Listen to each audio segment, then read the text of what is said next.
Je suis tombée malade. J'étais à Nwambo, je travaillais. J'ai fait 16 ans dans le travail de servante. Et pendant les 16 ans, j'ai décidé de faire moi-même mes propres activités maintenant. Et j'ai laissé le travail. J'ai commencé à vendre. Pendant les novembre, je prenais les trucs pour aller en brousse, pour aller vendre. Au village, vous voulez dire? Oui, dans les campements. Oui. Donc, j'ai fait 3 ans. Et un jour, j'ai une camarade qui nettoie les pieds. Et je l'ai appelée pour qu'elle vienne nettoyer mes pieds. Elle est venue un jeudi. Quand elle est venue le jeudi, elle a nettoyé mes pieds, j'ai préparé à manger. Avant de partir, elle a chargé ses vernis. Elle me dit non, Béa, tu es malade. Je lui demande, je suis malade comment? Elle me dit non, tu es malade. Je dis, je suis malade, j'ai quoi? Elle me dit que non, tu as ceinture. Et moi, je lui ai posé la question. Ceinture, on dit ça fait mal. Mais comment ça se fait que moi, j'ai ceinture? Elle me dit non, tu as ceinture. Donc, directement, comme moi, mes parents ne sont pas en ville ici, et j'ai appelé mon grand frère et je lui ai dit que, on dit j'ai le ceinture. Mais c'est quoi je peux prendre pour mettre sur les boutons là? Et il m'a dit d'aller acheter pas dentifrice. Et je suis partie acheter ça à la boutique 250. Pendant ce temps, j'avais au niveau de mon cou, il y avait 3 petits boutons qui étaient là.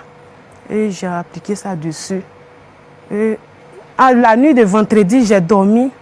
À 2 h du matin, je vois que je n'arrive plus à bouger. Je vais me lever, je n'arrive plus à bouger pour dire que non, je vais venir me lever pour venir allumer la lumière. Je ne peux plus.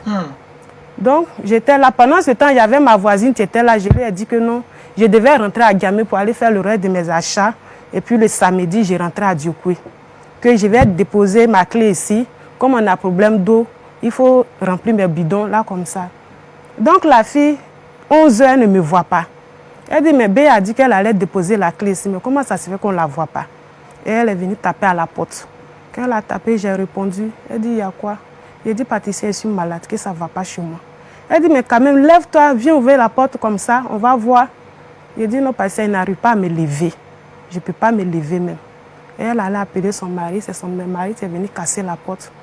Quand le monsieur est venu casser la porte, quand il est rentré, quand il m'a vu, il a crié, puis il est sorti. Il y a eu 6 personnes qui sont rentrées. 5 personnes, la 6e personne, c'était un monsieur qui est rentré. Quand lui, il est rentré, il dit, mais qu'est-ce qui se passe? Vous rentrez, vous ne parlez pas. Et puis tout le monde est là, tout le monde pleure. Et le monsieur est rentré derrière moi. Quand le monsieur est rentré, quand il m'a vu, il était couché. Le monsieur allait directement, il allait prendre un taxi. Il allait prendre le taxi, ils sont venus me mettre dedans. Quand on est arrivé là-bas, ils ont appelé un docteur. Quand le docteur est venu, le docteur dit, c'est pas la peine qu'on me fait descendre de la voiture, de rester là, qu'il va me donner un papier pour qu'on parte au CHU. On est allé au CHU. Quand on est arrivé au CHU, on dit, il n'y a pas de place là-bas pour moi. Et je suis restée dans le taxi. On est parti au CHU de Cocody. Arrivé au CHU de Cocody, il y a une année, on dit qu'il y avait un problème au CHU de Cocody. On dit qu'il n'y avait pas de place là-bas. Ils ne m'ont pas pris, je suis restée dans le taxi. On est parti à Yopougon. Arrivé à Yopougon, ils sont partis appeler le docteur. Quand le docteur est venu, en tout cas, c'est un monsieur qui est âgé. Quand il est venu, quand il m'a vu, il a dit vraiment, toi, ton cas, il ne peut pas te dire, il est te garder à l'hôpital ici, que c'est un problème spirituel, mais on doit t'amener dans les camps de prière pour que tu croises un homme de Dieu pour qu'il prie pour toi. Pendant ce temps, ma vie chrétienne n'était pas trop ça. Vous étiez, plus vous partiez à l'église, voilà. Vous n'étiez pas réellement chrétienne, oui. Réellement convertie. Et quand le gars a dit ça, il a dit, même si vous n'avez pas de transport, mais moi je vais vous donner transport pour que vous rentrez au village. Et mon voisin et puis ma voisine m'ont pris et on est parti à Diokwe. Quand on est arrivé à Diokwe, on dit, il y a un gars là-bas qui soigne ceinture. Et mon grand frère va aller voir le gars. Le gars dit, samedi, ses genoux ne permettent pas de rentrer en brousse. C'est génie? Oui. Ses genoux ne permettent pas de rentrer en brousse pour aller chercher médicaments pour venir me soigner. Que non, si ce n'est pas lundi. Mon grand frère lui a demandé pardon jusqu'à dit non. Donc dans ça, j'ai dit à mon grand frère, il faut laisser. Si je ne suis pas morte le jeudi, ce n'est pas aujourd'hui là que je vais mourir. Donc ce n'est pas grave. Donc dans ça, on est resté là le lundi. Le monsieur même allé chercher les médicaments, il est venu. Quand il est venu, mon grand frère m'a pris. Plus mon corps était devenu comme, tout était plein. Donc mon grand frère m'a mis dans une bourrette et il m'a poussé. On est allé chez le gars. Et il a allé mettre le médicament. Il met son médicament sur 3 jours. Il a mis le premier jour. Il a mis lundi, mardi, mercredi. En principe, le mercredi, la plaie devrait sécher. Mais quand il a fait ça, 0. La plaie continuait toujours de couler. Et il a dit qu'il ne peut plus me soigner.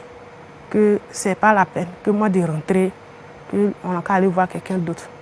Donc mon grand frère m'a appris quand on venait, lorsqu'on voulait rentrer dans la maison, j'ai senti une odeur, c'est comme ils ont jeté le piment dans le feu, qui brûlait, puis c'est rentré dans ma gorge.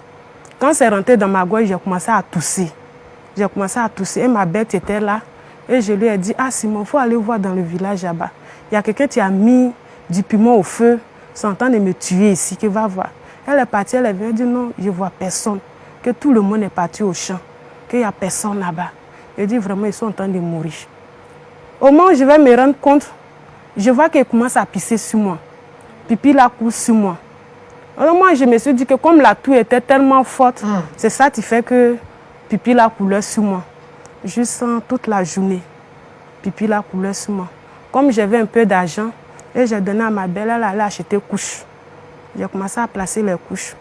Juste il y a une dame dans le campement encore. Elle est dans le comier.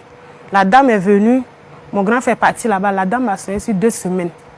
Elle dit que vraiment, les genoux, elle dit que moi, mon âme est déjà partie. Que moi, c'est fini pour moi.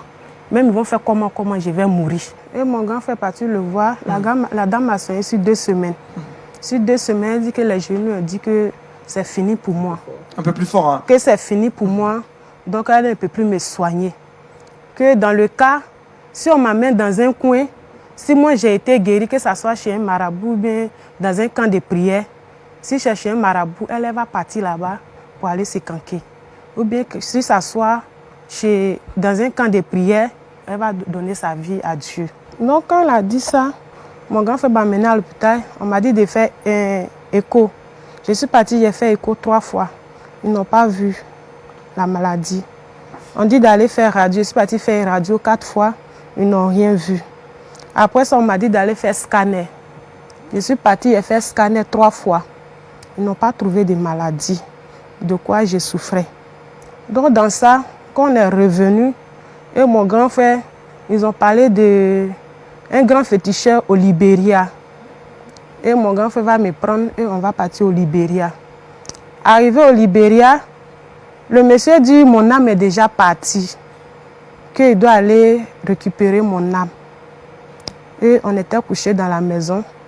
Le monsieur va venir me réveiller à 2 h du matin et il va me prendre, moi et mon grand frère, avec un morceau de pain sur le cimetière de Libéria. Quand on est arrivé sur le cimetière de Libéria, je n'ai pas un parent qui est au Libéria. Et voici une tombe qui est là. Le monsieur va balayer dessus, il va mettre un morceau de pain et il va me dire de me coucher dessus. Quand je me suis couchée, ils m'ont laissé là-bas, ils sont venus. Et ils sont rentrés à la maison. Moi, seul dans la forêt là-bas. J'étais couché là-bas seul. Dans un cimetière? Oui. Couché sur une tombe? Oui. Et deuxième jour, c'est à 2 h du matin que le monsieur s'en me donner le médicament pour boire. Il s'en me soigner. Quand il est parti, il allait me donner le médicament. Quand je bois le médicament, l'odeur de médicament est tellement forte, même que ce soit la nuit, les mouches là sont sur moi. Je n'arrive pas à dormir. Et quand le monsieur m'a donné le médicament, puis le monsieur est parti, j'étais couché là. Et puis je vois tout un coup, parce que plus je ne peux pas me coucher sur mon côté droit. Et le côté ici, tout était plein. C'est sur mon dos comme ça, pour me coucher un peu. Si je dors, c'est quelqu'un qui me soulève. Pour que je me couche, c'est quelqu'un qui doit me faire coucher. Donc dans ça, j'étais couché là. Et puis tout un coup, je vois le ciel est ouvert, un coup comme ça. Je vois une lumière qui a commencé à descendre, mais la lumière a commencé à me frapper. Et puis autour de moi, ça a éclairé un coup. Tout ce qui était là, quand je bouge ma tête comme ça, je vois tout. Dans le cimetière? Oui, je voyais tout, mais la lumière était tellement forte, je n'arrivais pas à regarder sur la lumière. Et puis quand je regardais dans la lumière, je voyais quelqu'un qui était dans la lumière, mais je ne voyais pas son visage. Mais je sais que c'est une personne qui est là-bas. Je sais qu'il a porté habit, mais je ne voyais pas une partie de son corps. Et je vois un morceau de bois sur son épaule. Un morceau de bois sur son épaule? Je peux dire c'est la croix. Et je vois ça sur son épaule. Plus de 30 minutes. Cette lumière était là, Oui, sur vous. oui. Ça éclairait seulement. Ça éclairait seulement. Et quand j'ai vu la lumière, et puis j'ai commencé à pleurer. Quand j'ai commencé à pleurer, puis j'ai commencé à voir, il y a eu peur maintenant. Mais la personne n'a pas parlé, rien, mais la lumière m'a éclairé juste un peu. Après ça, je n'ai plus vu la lumière. Et dans ça, je suis là-bas. Juste il fait jour maintenant. Quand il fait jour, le monsieur, il ne va même pas me voir, même pour dire si ça va chez moi bien comme ça. Je suis couché là-bas. Donc, dans ça, et le troisième jour, il est parti. Quand il est parti, mais quand il est arrivé, je ne lui ai pas dit que j'ai vu quelque chose. Il y a vu une lumière là-bas. J'ai gardé ça pour moi seul. Et quand le monsieur est parti me soigner, le troisième jour, quand il a fini, il m'a amené à la maison parce que j'ai fait 3 jours. Il dit si 3 jours, Vous avez dormi 3 jours au cimetière? Oui. Au Libéria? Oui, j'étais seule. Oh, le cimetière n'est même pas collé même du village. Très loin. C'est un peu loin, oui. Donc, quand le monsieur m'a pris, on est venu. Et il a pris le médicament maintenant pour me donner de boire.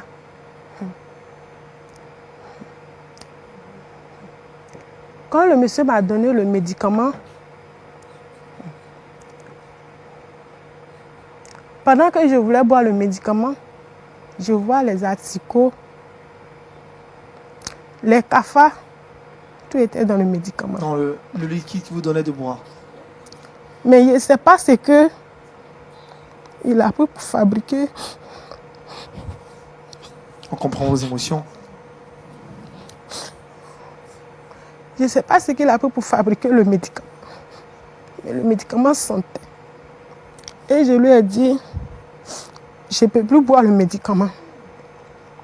Il m'a dit, moi je suis qui pour le désobéir? C'est ce que le féticheur vous dit. Qu'il n'y a pas quelqu'un qui l'a une fois désobéi. Que moi, d'ailleurs même, il ne peut plus me soigner. Que mon grand-frère n'a qu'à me prendre, on va rentrer à Djokoué. Et mon grand-frère est venu. Parce qu'il y a beaucoup de personnes qui vont chez lui, même les artistes, beaucoup de personnes. Parce que c'est un grand mystique. Et le monsieur, il m'a pris soigner, mon grand-frère m'a pris. On est rentré à Djokoué. Quand on s'est retourné à Djokoué, on va parler d'un autre féticheur encore plus où mon grand-frère même n'était pas chrétien. Donc dans ça, il y a un village voisin à côté encore, ils ont parlé d'un féticheur. Et lui, il dit qu'on n'a qu'à partir 3 vendredis, tu se suives. Et les 3 vendredis, quand on part, on ne doit pas croiser quelqu'un, on ne doit pas parler avec quelqu'un. Mais le premier vendredi, quand on partait, on a croisé quelqu'un. Et la personne nous a salués, mais on n'a pas répondu. Et on est parti, arrivé là-bas, le monsieur dit que les jeunes nous ont dévancés pour aller lui dire que nous, on a croisé quelqu'un. Donc il ne m'a pas soigné, on est revenu. Deuxième, ça a été même chose. La troisième, ça a été même chose. Mais la troisième m'a donné une poudre noire pour que je puisse mettre sur la plaie. Pendant ce temps, pipi a continué de couler sur moi. Il y avait la plaie. Quand je parle, il n'y a pas quelqu'un qui peut s'asseoir à côté de moi. Quand il fait jour, mon grand-frère me prend, me met seul en bas des cacaoyers là-bas. Je suis là-bas. Je ne mangeais pas autre chose si ce n'est pas niam. Parce qu'on m'a interdit d'arrêter tout. Je ne mangeais pas quelque chose d'autre encore. Donc quand on est arrivé, il ne nous a pas soigné. Et on est revenu. Quand on est revenu, et j'ai dit à mon grand-frère que depuis là même là, tu me prends, on se promène, je n'ai plus d'argent. Toi-même là, tu n'as plus d'argent. On n'a pas quelqu'un aussi qu'il faut compter pour dire que ah, voici ça, je vais vous aider. Il n'y a personne. On n'a pas un parent qui peut nous aider. Que vraiment, on dit que non, Dieu l'a guéri. Il faut m'amener là-bas aussi pour voir, peut-être, Dieu peut me guérir aussi. Et mon grand frère a dit d'accord. Mais c'est pas moi, j'étais obligée. Il a dit, il faut m'amener.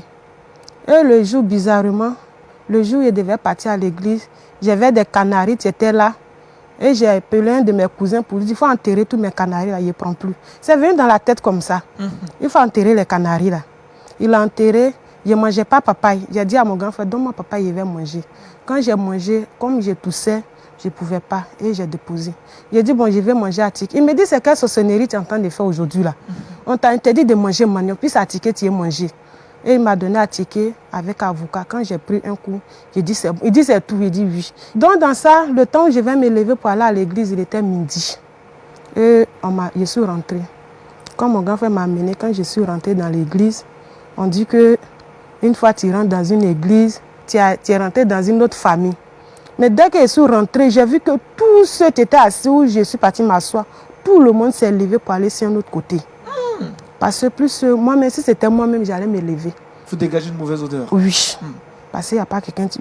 C'est avec les grosses mouches que je causais. Donc dans ça, le jour où je partais à l'église, là, le jour, le féticheur nous a donné le rendez-vous d'aller chez lui là-bas le vendredi, là, les 3 vendredis qui se suivent. Le monsieur qui venait s'arrêter, c'était un homme de Dieu. Un pasteur. Oui, mais moi je ne le connaissais pas. Ils étaient 2 avec une dame. Mais moi je ne le connaissais pas.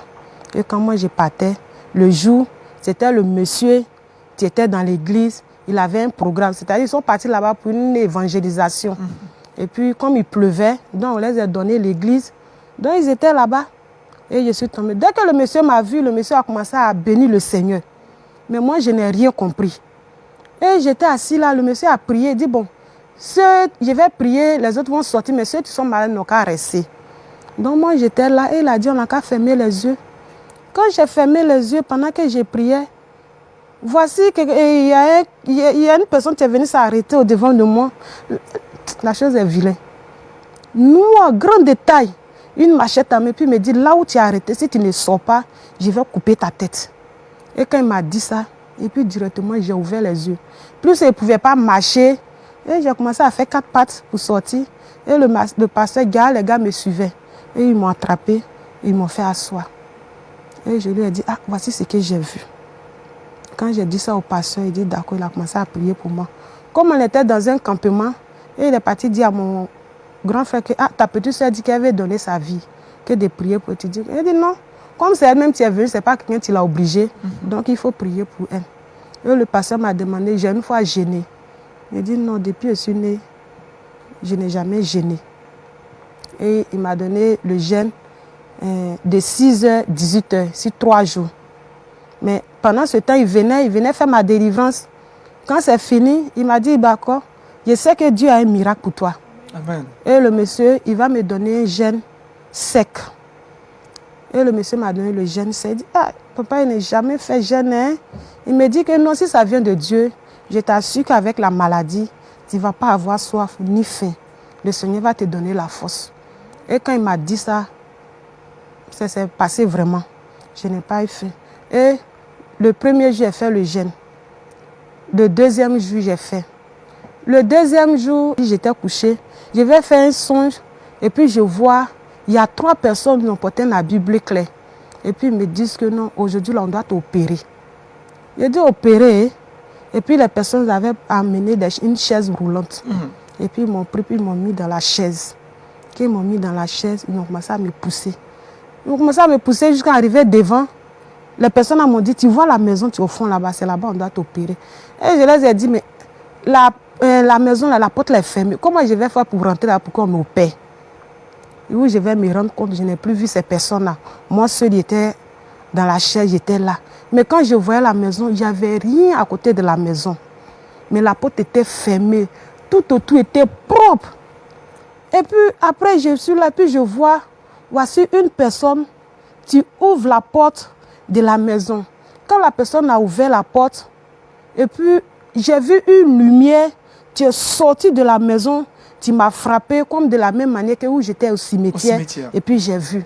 Et puis la lumière m'a frappé. Quand la lumière m'a frappé, je te dis, la lumière était tellement forte que même si aujourd'hui ils ont associé tous les lampadaires, les lumières ils ont allumé, on ne peut pas comparer cela à cette lumière. Wow. Quelle lumière. Et je vois. Là, je ne sais pas comment je me suis arrangée, puis je me suis rendue dans la maison. Le moment où je vais me voir, j'étais couchée sur une lit d'hôpital.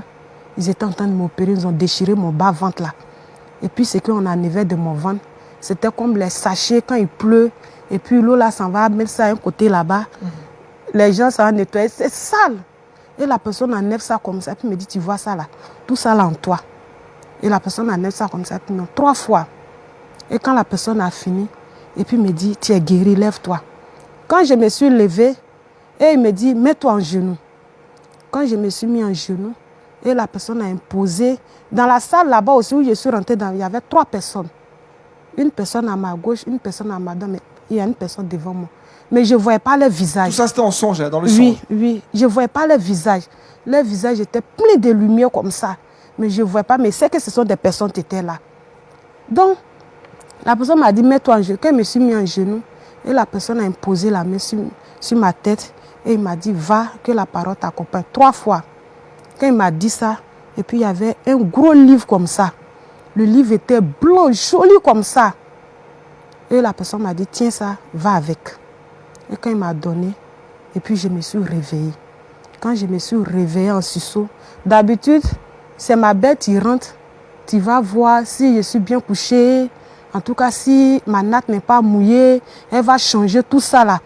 Quand je me suis levée et je me suis assise. Quand je me suis assise, moi-même, ça m'a paru bizarre.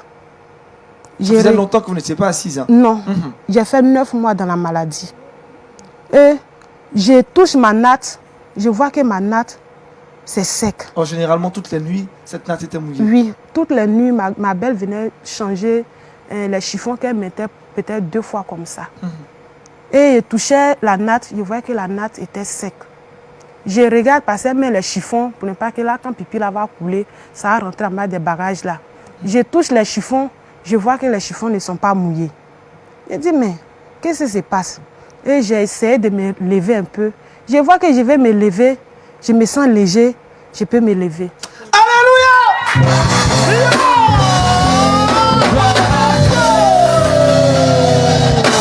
Yes!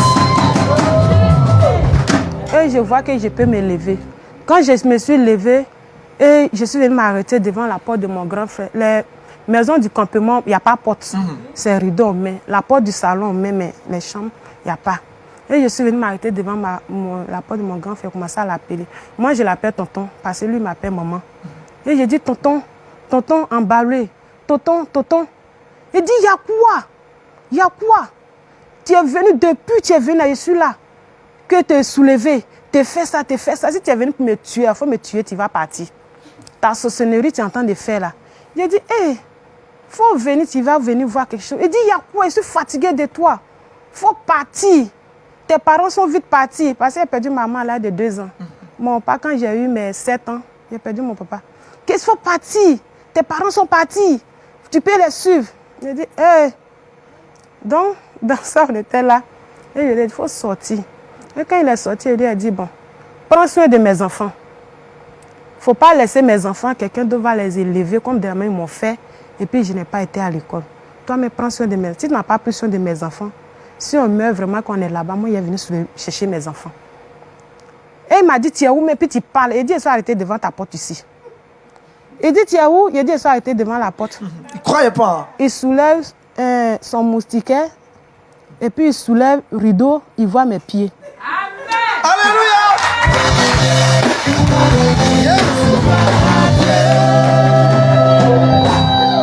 Il voit mes pieds. Et puis il sort, il vient maintenant. Il y a quoi? Maman, il fait le tour. Il me touche. Il y a quoi? Attends, qu'est-ce qui se passe? Il dit, ah, je ne sais pas. Mais l'odeur, je sentais comme cadavre. L'odeur s'est arrêtée. Pipi s'est arrêté. Mais la plaie ne pouvait pas finir sur le champ. Mais la plaie était là. Mais demain, la douleur était forte. Avant, la douleur avait diminué. Amen. Et il a commencé à me toucher. Et mon grand frère a cherché un tricot pour porter. Il a commencé à crier en balleux, au secours, dans le campement, à 3 h du matin. Il faut dire que le campement est sorti. Tout le campement s'est réveillé. Tout le monde est sorti. Ils sont venus. Quand ils sont venus, il y a quoi? Il dit, ma petite est en train de mourir. La seule fille, tu es habillée, tu travailles, tu s'occupes de nous. S'il y a un problème, on l'appelle, elle amène l'argent. Elle est en train de mourir. Que c'est fini pour nous. Donc, il y a les hommes de Dieu, la dame et puis le monsieur, ils ne sont pas encore partis, ils sont encore dans le campement. Et ils ont appris la nouvelle là-bas. Quand les gars venaient, les gars étaient en train de glorifier le Seigneur. Et puis les gars venaient. Quand les gars sont venus, même le monsieur qui a commencé à me soigner le début pour chaud ceinture, tous ceux-là, on est dans le même campement. Et ils sont venus. Quand ils sont venus, qu'est-ce qui s'est passé? Ils disent, ah, voici ça. Et quand le monsieur et puis la dame sont venus, ils disent que, ah, on ne veut pas que ma fille là reste ici. Parce que le jour là, la lune est claire comme ça. On ne veut pas que ma fille là reste ici. qu'ils n'ont qu'à me mettre dedans là-bas. Et ils m'ont attaché un morceau de pain et puis ils m'ont mis dedans là-bas.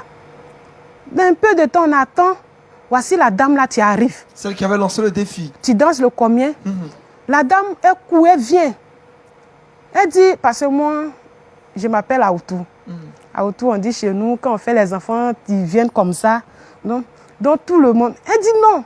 La nouvelle, j'ai appris, c'est Aoutou là. Ça ne peut pas être ça. C'est pas juste. Moi, mes jeunes ne mentent pas. Depuis toute petite, ils étaient dedans. Qu'ils ne peuvent pas mentir.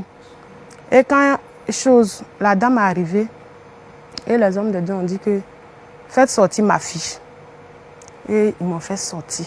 Quand ils m'ont fait sortir, j'avais un drap sur moi, il n'y a pas pu me couvrir. Quand je suis venue m'arrêter, et le papa et puis la maman en question ont dit que peut-être la lune va faire qu'elle ne va pas bien voir ma fille. Donc ceux qui ont les torches, on n'a qu'à allumer les torches. On va pour qu'elle constate réellement votre guérison. Voilà.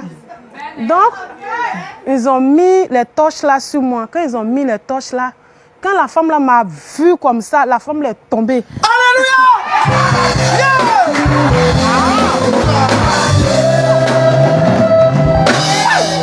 Elle veut se lever, elle n'arrive pas à se lever. Elle fait 4 pattes, elle veut se lever, elle fait 4 pattes. Et quand la dame s'est levée, on voit la dame, elle commence à courir parce qu'elle a fait sa maison en bas de Cacaoyel, elle est seule là-bas. Elle court, elle s'en va vers chez elle là-bas.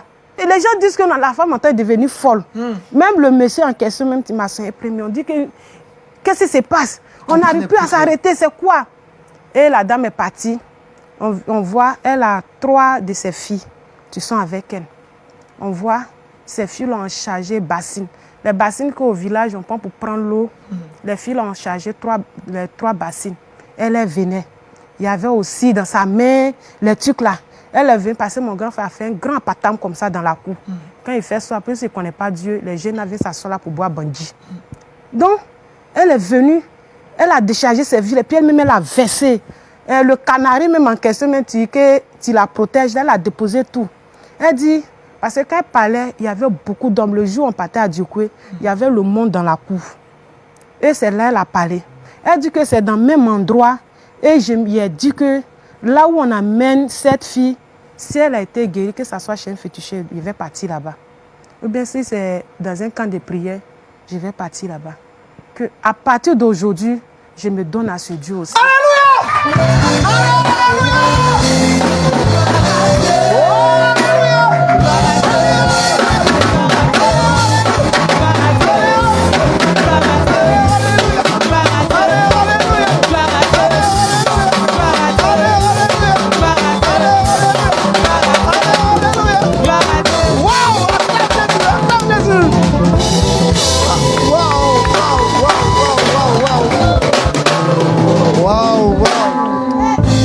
Sa vie à Jésus. Quand elle a donné sa vie à Dieu, dans le même campement, il y a eu 12 personnes. Alléluia!